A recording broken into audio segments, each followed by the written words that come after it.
नमस्कार दोस्तों, स्वागत है एक बार फिर चलते चलते चैनल पर। मैं हूं आपका दोस्त अमित। गौ आधारित चिकित्सा छोटा सा नाम है, लेकिन कितना कारगर है ये वो आज हम इस वीडियो के माध्यम से जानेंगे।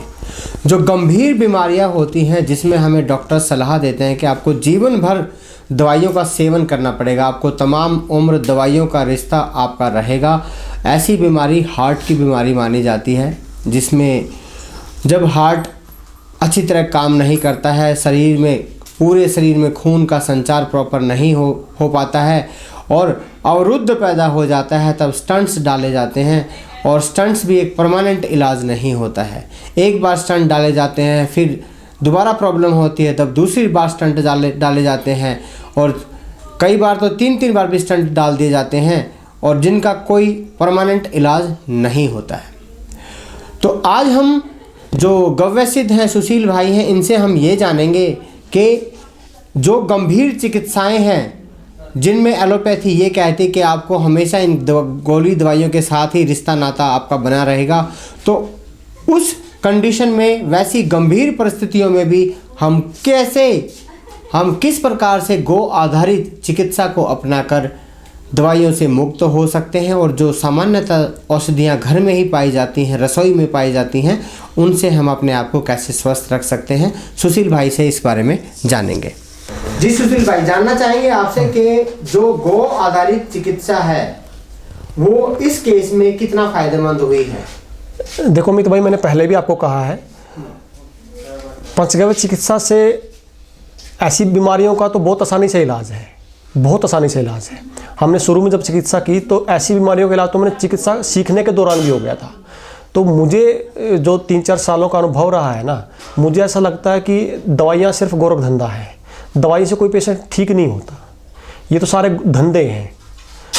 आदमी ठीक होता परहेज से, दिनचर्या चेंज करने से। दवाइयाँ आपको सहारा लगा सकती, वो भी दवाइयाँ हो, धंधा ना हो। और आज बड़े शर्म की बात है, चलो एलोपैथी की तो मैं बात ही नहीं करना चाहता यहाँ बैठ के। जितने सारे आयुर्वेदिक के नाम पे भी जो गोरख धंधे हो रहे हैं ना टीवी पे बैठ के, इन्होंने भी लोगों को लूटने का काम किया है। क्योंकि परहेज कोई करवाना नहीं चाहता। परहेज इसलिए नहीं करवाना चाहता कि इनको डर है कि आपकी कहीं दवाई ना बिके, कहीं दवाई बिकने से ना रह जाए। मेरा एक नियम है जो गुरुजी नरेंद्र वर्मा जी ने मुझे बताया था, पेशेंट जो आयुर्वेद में लिखा भी है, पेशेंट के लक्षण भी लिखे हैं कि पेशेंट वो जो रोग जो वैद्य का कहा माने, जो मतलब परहेज करे। तो मैं पेशेंट वही लेता हूँ जो परहेज करे। और यकीन नहीं मानोगे 50% 60% आराम तो परहेज से ही होता है, दिनचर्या से होता है। दवाइयाँ तो 40% सहारा लगाती हैं। और दवाइयाँ और गोपैथी की हो तो दुनिया की कोई ऐसी बीमारी नहीं जो साध्य हो, मतलब जो ठीक होने योग्य हो और जो ठीक ना हो। देखो, रोग 2 तरह के होते हैं, साध्य और असाध्य। असाध्य की चिकित्सा आयुर्वेद में मना किया कि आपको नहीं करनी चाहिए, लेकिन साध्य रोग हो और रोग ही आपके कहे में हो और पंचगव्य थेरेपी से ठीक ना हो, ऐसा मेरा मानना नहीं है। वो ठीक होगा ही होगा। अब मैं इनका उदाहरण देना चाहता हूँ आपको। ये बाबूजी मेरे पास आए थे, कैथल से हैं ये। इनका एक स्टंट डल चुका था, दोबारा से ये गांव से यहाँ पैदल नहीं आ सकते थे, मुझे बाइक भेजनी पड़ती थी इनको, या फिर ये गाड़ी लेके आते थे। ये 1 एकड़ भी पैदल नहीं चल सकते थे। दोबारा गए, दोबारा कहा जी आपको स्टंट डलेगा। और मुझे हंसी आती है इस हार्ट के नाम पे जो लूट हो रही ना।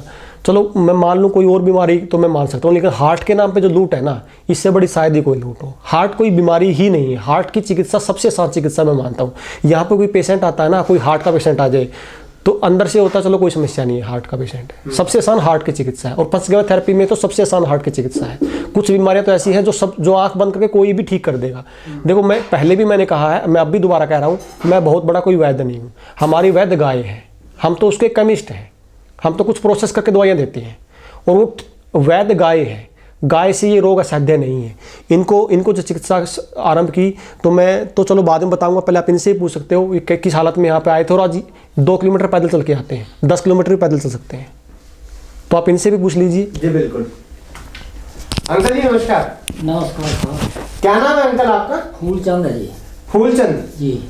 अच्छा, आपको कितने टाइम से समस्या थी ये देखो, 3 साल पहले मैंने स्टैंड पवाया था एक, तो फिर दवाई खाते रहते थे, बोले भी दवाई खानी पड़ेगी।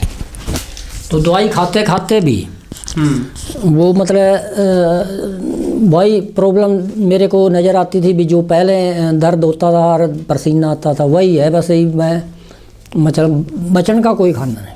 अच्छा, मतलब दवाई जो दवाइयाँ ले रहे थे उसके बावजूद भी आप चल हाँ, उस दवाई के साथ कोई मेरे को फायदा नहीं मालूम होता था। अच्छा।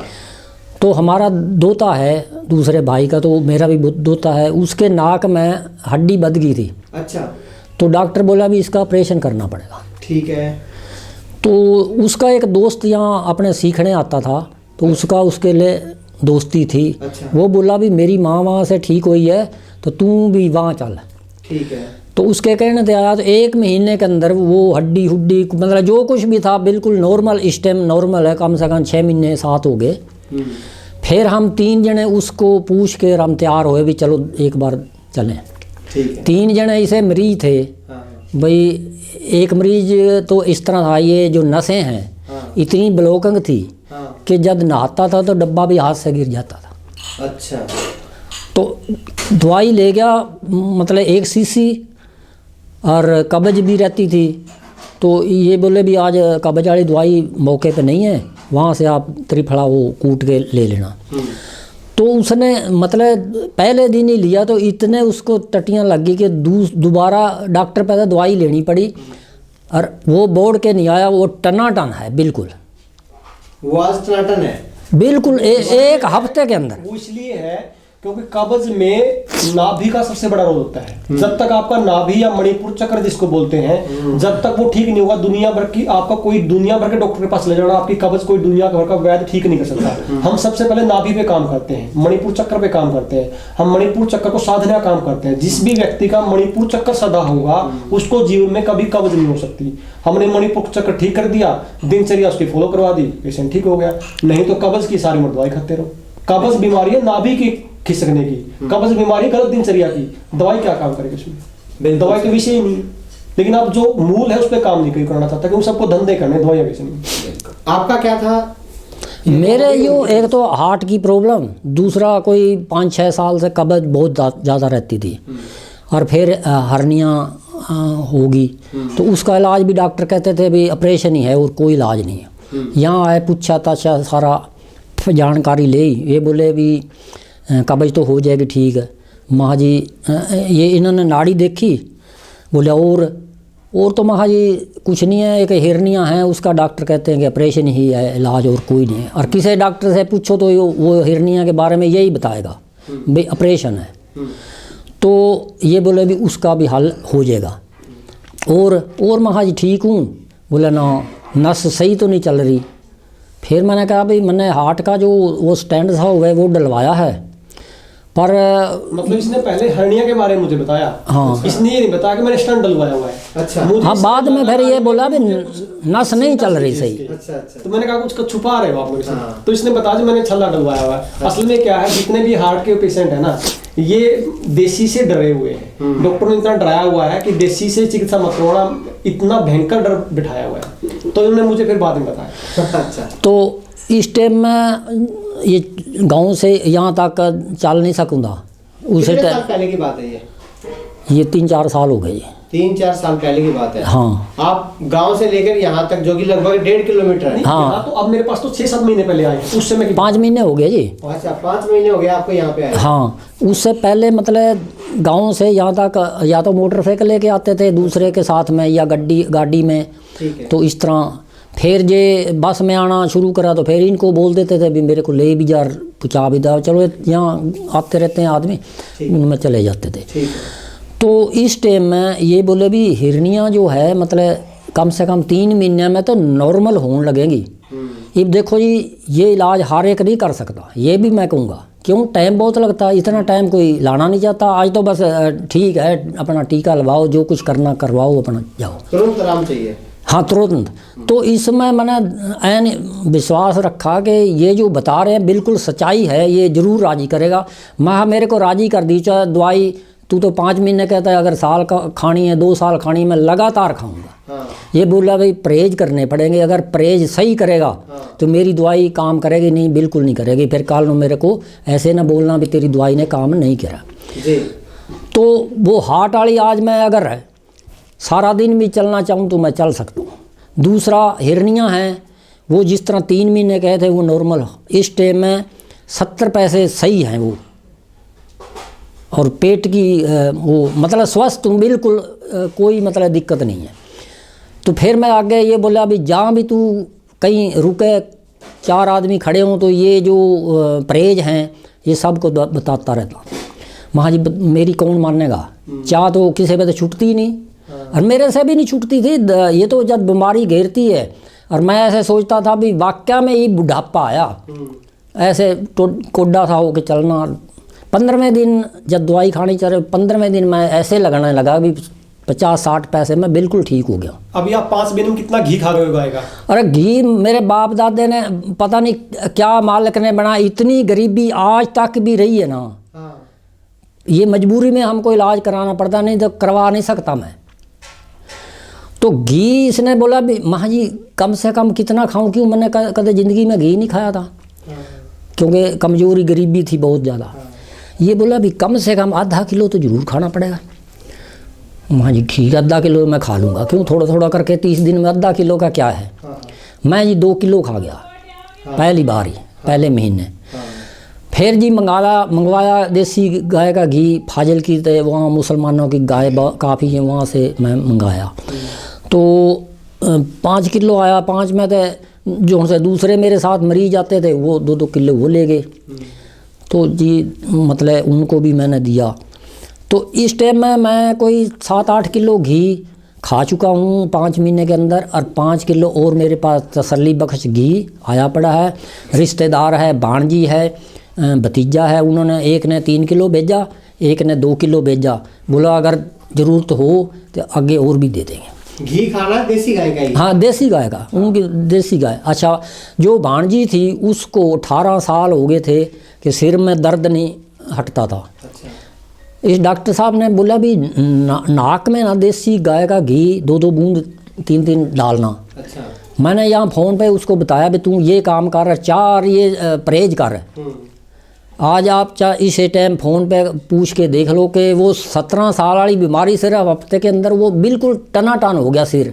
कोई दवाई नहीं अब खाती। पेट में जो गड़बड़ थी, गैस बनती थी, वो भी मैं रात भी फ़ोन करा था, बोली बिल्कुल सही हो। इतनी लंबी बीमारी कुछ दिनों में ठीक? हाँ, नहीं तो दवाई खाती रहती थी, बिल्कुल नहीं ठीक रहती थी। सिर के परना बांध लिया, अपना टाइम पास करती रही, तो कोई कहीं से नहीं आराम होया। तो सिर्फ वो घी देसी डाल रहे हैं क्योंकि उनके पास अपनी देसी गाय है। तो इस तरह जी ये आपका भी आने का मेहरबानी है, डॉक्टर साहब का भी धन्यवाद। नहीं बिल्कुल, आपने जो बाबा जी जो व्यूज़ अपने शेयर किए हैं, विचार शेयर किए हैं, अक्सर लोग ये कहते हैं कि दिल की बीमारी होती थी घी मत खाओ। हाँ। और जो है आप रोका था, लेनी पड़ेंगी। एक डॉक्टर मेरे को मिला, बोला क्या हाल है, मैं ठीक हूँ जी। बोला फिर वैसे ठीक है, मैं जी ठीक हूँ, मैं तो देसी दवाई खा रहा हूँ। और साथ में डॉक्टर ने कहा भी घी खा, और बोला भी कितने खाता है, मैं जी 3 चम्मच खाता हूँ। मैं वैसे देखा नहीं भी घर के कितना डालते हैं, तो ये बोले भी चमचियाँ से नहीं अब काम बनेगा। मैं और क्या करूँ, बट डब्बे को ऐसे कर दिया कर। तो मतलब चलो जितना खा सकते हैं, या मतलब सारा हिसाब देखना पड़ता है। तो वो डॉक्टर भी बोला देखो देख के खाना, ज़्यादा ना खा लियो। माँ जी वो तो मैं देखूंगा, तुम तो अपना नफराम। घी कैसे खाते हो? सब्जी में डाल के खाते हो? सब्जी में भी डालते हैं जी, और जो दूध में रात को मैं ज़्यादातर दूध में लेता हूँ। अच्छा, दूध में घी डाल के? दूध में 1 चम्मच? हाँ, अच्छा उबाल लिया घी। अच्छा। नवा दूध, तो उसमें जितना भी मेरे घर के, मैंने नहीं पूछा, वैसे 3 चम्मच वो डाल देते हैं रोज़। आप तंदुरुस्त फील करते हो, महसूस करते हो? मैं कहूँ जो दवाई लगन से खाएगा ना, मेरे कहने से, लालो डॉक्टर के कहने से, मैं कहता हूँ 101% बिल्कुल राजी हो जाएगा। पर ये थोड़ा सा ये बात मैं कहूँगा कि ये दवाई खानी हर एक के बस की नहीं है, ये तो मैं दोहराऊँगा जरूर, क्यों टाइम लगता है। अगर दवाई जिस तरह डॉक्टर साहब कहें परहेज रखे और 100% 101% ना राजी, चल ठीक है, कोई ऐसी बीमारी भी होती है शायद अजय तक ये दवाई उस पर ना कामयाब हो, तो एक अलग बात है। और नहीं ये मतलब 100% के 100% राजी हो, लाखों रुपया बच जाता है। हाँ, लाखों वाली छोड़ो जी, चलो जिंदगी बच जाती है। मतलब कहने का भी बीमारी जो जड़ से ख़त्म होती है ना, उसका फायदा है। पैसे वाले तो देखो जो कुछ भी है। अच्छा, पैसा भी बचता है और उसके साथ जिंदगी, हाँ, जिंदगी बचती है जी, और शरीर भी तंदुरुस्त रहता है, कष्ट नहीं पाता शरीर। मैं जिसको भी फ़ोन पे बात करता हूँ, भाई मैं तो अब ठीक हूँ, बोले ठीक है मैं टनाटन हूँ, मैं घी खाता हूँ। वो घी जब सुनते हैं तो और खुश होते हैं, कमाल कर दिया ये, मगर इसमें रोकते हैं पर घी खाता हूँ। तो चलो बहुत अच्छी जानकारी। का मोबाइल नंबर दे दीजिए अगर। आप अपना मोबाइल नंबर बता दीजिए बाबा। हाँ ठीक है जी, ये ऊपरला है जी 999 वाला। ये 999 67 53 747। एक बार फिर से रिपीट कर दीजिए। 999 67 53 747 99967 53747। यहाँ पर मैं व्यूअर्स को एक और बात बताना चाहूँगा कि बाबा जी को ज़्यादा परेशान ना करें। जो बिल्कुल वेरीफाई जो करना चाहता है वही व्यक्ति बाबा जी को फ़ोन कर ले, अन्यथा जो नॉर्मल जानकारी लेना चाहता है वो सुशील भाई से ही संपर्क कर ले, वो जानकारी दे देंगे, क्योंकि बाबा जी इतने फ़ोन अटेंड नहीं कर पाएंगे। वो ऐसे है जी। लेकिन जो व्यक्ति वाकई में वेरीफाई करना चाहता है वो व्यक्ति बाबा जी से भी संपर्क कर सकते हैं। ऐसे है जी, इनके पास इतना टाइम नहीं होता जो फ़ोन ही करता रहे। या तो इसके भाई का नंबर आप लोगों के पास हो, या फिर मेरे जैसे का, तो मैं बता दूंगा उसको, विश्वास भी दिवा दूंगा भाई पक्का इलाज है और बिल्कुल राजी हो जाएगा। और ज़िंदगी आप ऐसे लगेगा भी जनो बुढ़ापा तो आने का ही नहीं है। चलो बहुत बहुत धन्यवाद। धन्यवाद। ठीक है ये